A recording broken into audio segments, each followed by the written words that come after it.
जब मैं तीसरा मोमो खा रही थी तभी मुझे कुछ ऐसा एहसास हुआ कि मुझे ये मोमोज नहीं खाने चाहिए थे। पर अब भी वो मुझे देख रहा था, कह रहा था खा लो बेटी, फिर ऐसा मौका मिलेगा या नहीं क्या पता। और इतना कहते ही वो मेरे ऊपर शाहरुख खान के पोस्टर में देखने लगता है। ये कहानी तब की है जब मैं 9th क्लास में थी। ऐसे तो शाहरुख खान के बहुत सारे फैंस हैं, पर वो सब मेरे सामने बच्चे हैं। एक दिन मैं शाम को अकेले ट्यूशन से घर आ रही थी तो मैंने सड़क पर एक ठेला देखा। मैं जब पास में गई तो मेरी खुशी का ठिकाना नहीं रहा। मेरी ज़िंदगी की दो सबसे फेवरेट चीज़ें मोमोज़ एंड शाहरुख खान मेरे सामने खड़े थे। शाहरुख खान मोमोज़ वाला। जब मैं एकदम पास गई तो उन्होंने मुझे शाहरुख की मिमिक्री में बोला, मोमोज़ खाओगी बेटी? शाहरुख मोमोज़ वाला हूँ, नाम तो सुना होगा। मुझे यकीन नहीं हो रहा था कि ये असली है या नकली। मैंने खुशी के मारे पूछ लिया कि अंकल, मुझे यकीन नहीं हो रहा है आपको देख करके। तो उन्होंने कहा, don't call me uncle senorita, call me Rahul senorita. मैं मुस्कुरा रही थी, ऐसे मेरे साथ कभी नहीं हुआ था।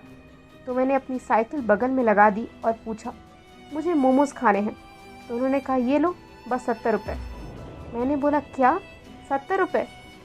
मैं गली में तो 40 के मिलते हैं। उन्होंने शाहरुख के स्टाइल में कहा, क्या तुम्हारे गली में शाहरुख खान मिलते हैं? तो मैं शर्मा गई। फिर राहुल जी ने कहा, खा लो बेटी, फिर ऐसा मौका मिलेगा या नहीं क्या पता। फिर वो ऊपर शाहरुख खान के पोस्टर को देखने लगा जिससे उसने अपने ठेले को ऊपर लगाया हुआ था। तो मुझे बहुत अजीब सा लगा। जैसे ही मैंने फर्स्ट पीस खाया, मानो मेरे शरीर के ऊपर कोई चीज़ तेज़ी से निकल जाती है और शाहरुख खान का पोस्टर तभी नीचे गिर जाता है। तो मुझे ऐसे लगा जैसे शाहरुख सर मुझे अजीब सी नज़रों से देख रहे हैं। फिर मैंने उस मोमोज़ वाले की तरफ देखा तो वो अब भी मुझे देख रहा था। मैंने दूसरा मोमोज़ खाया तो इस बार कुछ नहीं हुआ। और जब मैंने तीसरा मोमो खाया तो मैं बीच में ही रुक गई।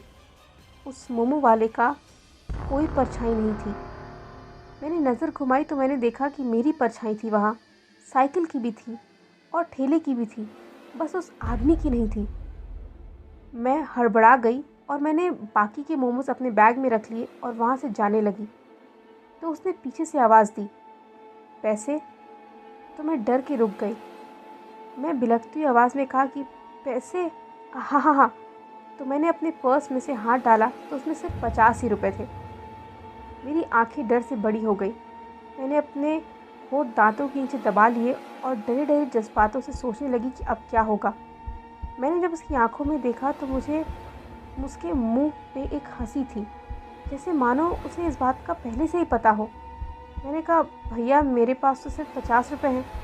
तो उन्होंने कहा, बड़े बड़े शहरों में ऐसी छोटी छोटी बातें होती रहती सैनोरीटा। मैं वहाँ से भाग जाना चाहती थी पर डर के मारे नहीं जा पा रही थी। फिर उन्होंने कहा कि चलो मैं तुम्हारे साथ तुम्हारे घर तक चलता हूँ, और अपना ठेला घुमाने लगे। मैंने अपनी साइकिल को देखा तो मुझे यकीन नहीं हुआ कि उसमें से हवा निकल चुकी थी। मुझे रोना आ रहा था पर उसने खुशी भरी ज़ुबान में कहा, अरे सैनोरीटा, क्या हवा निकल गई? मैं अपनी साइकिल पकड़कर धीरे धीरे आगे जा रही थी तो वो मेरे पीछे पीछे आ रहे थे।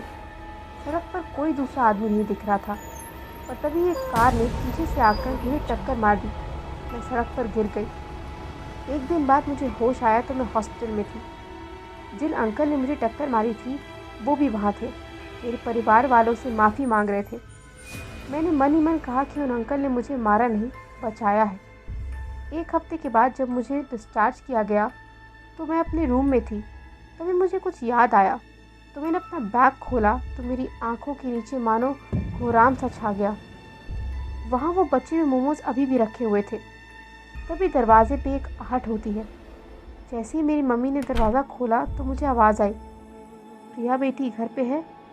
मुझे 70 रुपये लेने हैं।